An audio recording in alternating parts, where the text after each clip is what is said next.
Assalamualaikum warahmatullahi wabarakatuh.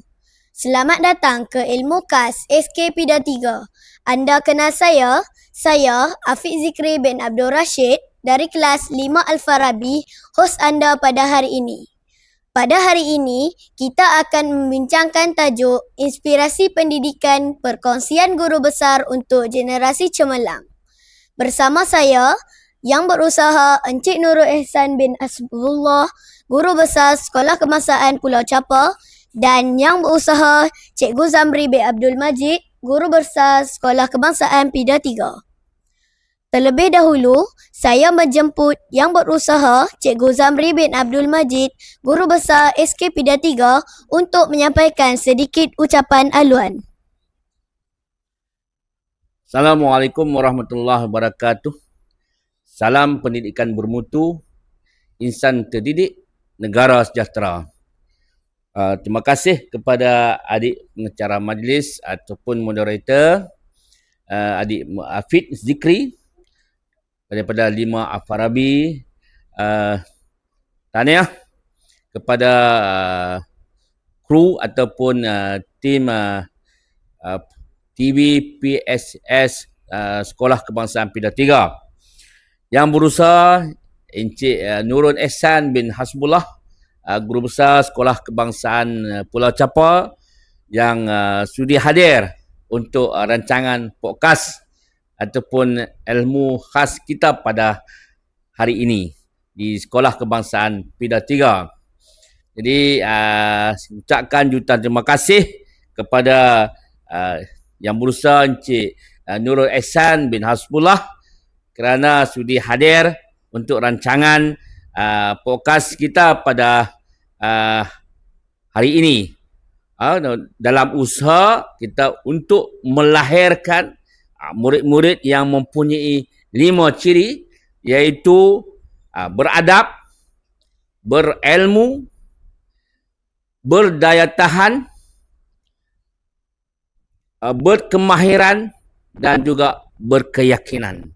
Jadi itulah yang nak dibentuk, yang nak dicapai oleh Kementerian Pendidikan Malaysia untuk melahirkan murid-murid yang beradab, berilmu, berkemahiran, berdaya tahan dan berkeyakinan. Jadi kita bawa khas pada pagi ini, iaitu seorang tokoh guru di daerah Kubang Pasu, khasnya dan amnya di negeri Kedah, iaitu Encik Nurul Ihsan bin Hasbullah yang mempunyai banyak pengalaman dalam dunia pendidikan untuk dikongsi bersama dengan anak-anak di Sekolah Kebangsaan PIDA 3 ini. Jadi saya serahkan soalan yang pertama nanti, yang kedua, ketiga kepada moderator untuk kita bersoal jawab dengan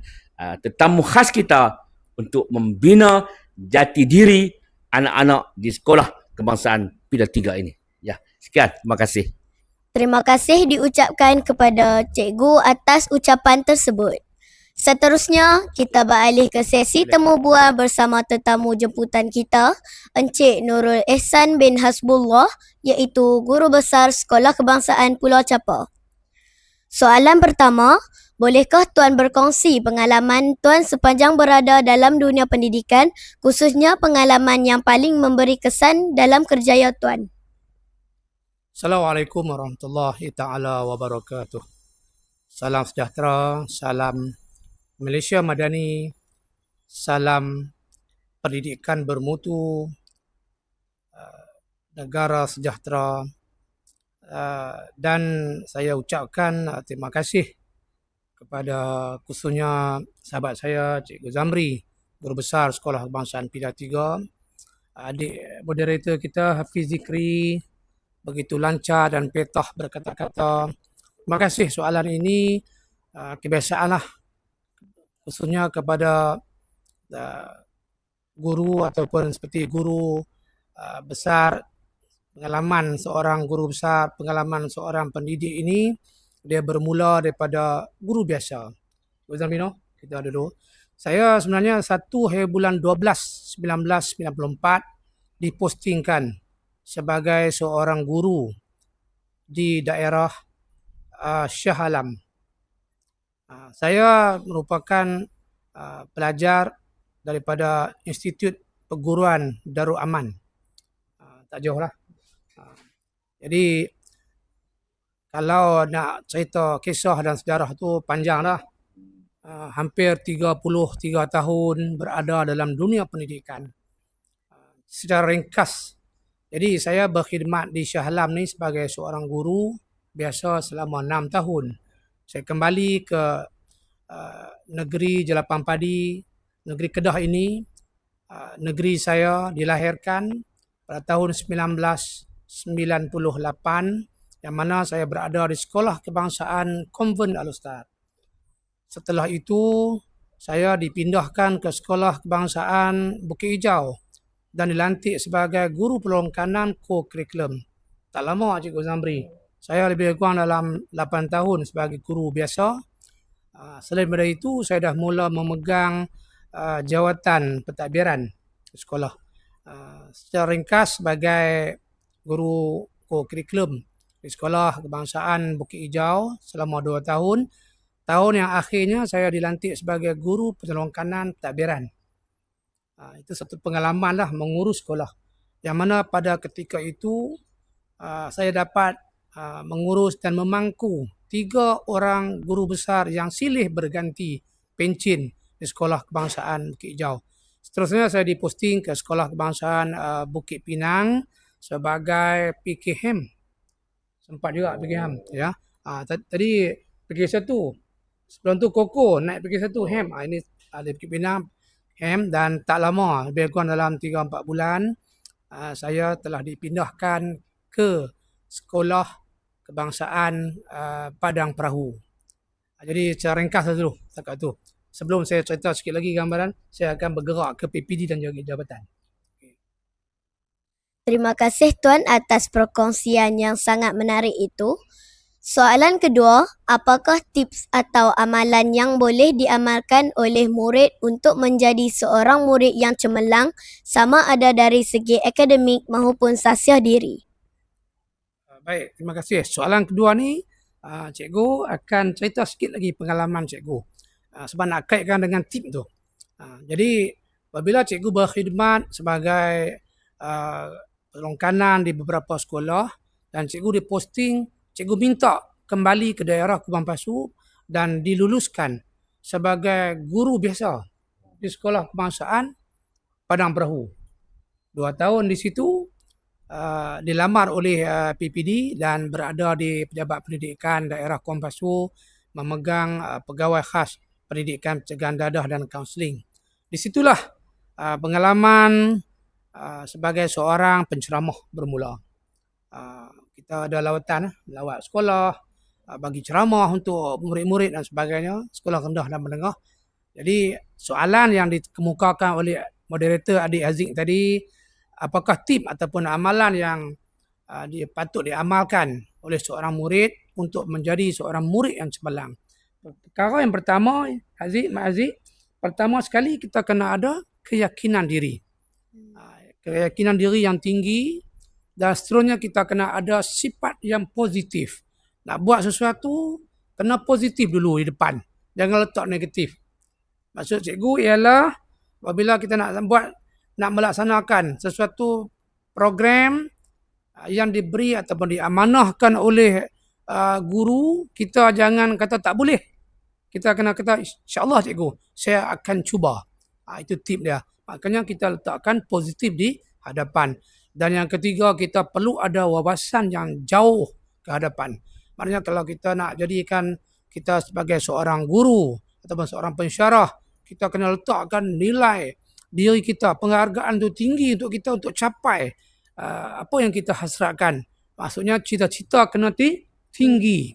Dan yang keempat, kita kena ada kebolehan berkomunikasi yang seperti Adik Haziq Zikri, boleh bercakap, boleh bertanya dengan cikgu dengan spontan dan tanpa nampak gemuruh. Itu satu kekuatan yang perlu ada kepada nilai seorang pelajar yang cemerlang.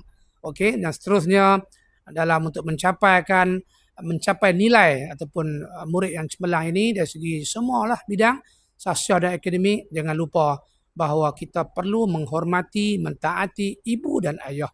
Sebab itu kita setiap hari kita nak datang ke sekolah, guru-guru pesan, pertama sebelum langkah ke sekolah kita bersalam dengan siapa?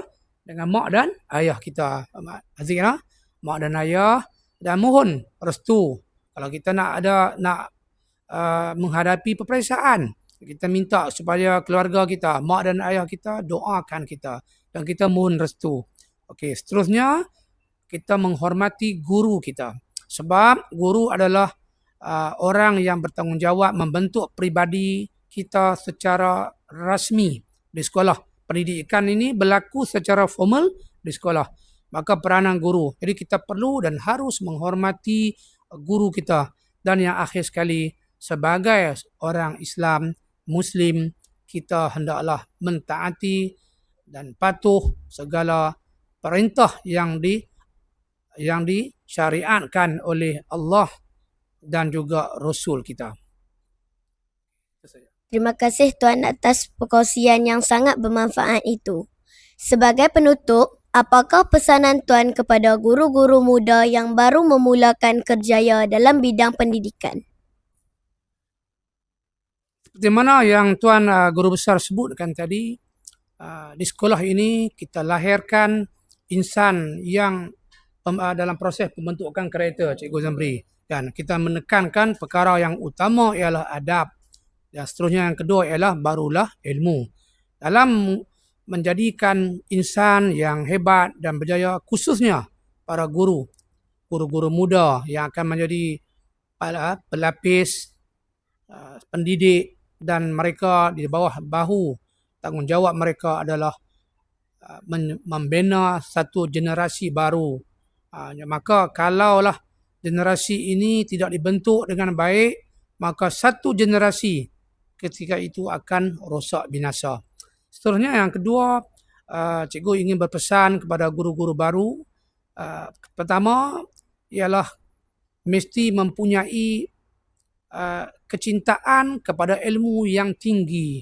Yang mana selain daripada kita mengajar dalam kelas, memberi ilmu kepada anak-anak didik kita, iaitu murid-murid, kita juga perlu mencari ilmu, iaitu teruskan belajar sama ada dalam mengikuti kursus yang dianjurkan oleh pihak kementerian, jabatan, PPD maupun kursus-kursus lain yang sangat bermanfaat untuk kita masuk. Dan dengan mengikuti kursus, kita akan menambah ilmu di situ. Dan seterusnya juga, cikgu ingin berpesan supaya kamu meneruskan, sebagai guru muda perlu meneruskan pengajian yang lebih tinggi. Jangan kita berpuas hati dengan ilmu yang kita ada. Setakat kita lalui pengalaman di IPG ataupun di universiti, kita teruskan lagi pengajian di peringkat yang tertinggi iaitu master dan juga PhD. Itu salah satulah bagaimana kita mencintai ilmu itu, dan insya-Allah dengan ilmu yang ada pada hari ini ada dalam diri kita, kita akan dapat menjadi seorang pendidik yang hebat, yang cemerlang, dan yang paling penting seorang guru dapat memberikan manfaat yang besar khususnya kepada anak-anak didik dan juga kepada ummah, iaitu masyarakat kita pada hari ini. Dan dunia hari ini perlukan seorang guru. Tanpa guru, siapalah kita. Sekian. Terima kasih. Baiklah, kesimpulan yang kita dapat ambil pada hari ini ialah pengalaman dalam dunia pendidikan amat berharga dalam membentuk generasi masa depan. Tips kecemerlangan dan pesanan kepada guru muda yang dikongsikan sebentar tadi diharapkan dapat memberi inspirasi kepada kita semua. Terima kasih kepada kedua-dua tetamu. Sekian daripada saya. Sehingga jumpa lagi. Assalamualaikum. Assalamualaikum warahmatullahi wabarakatuh.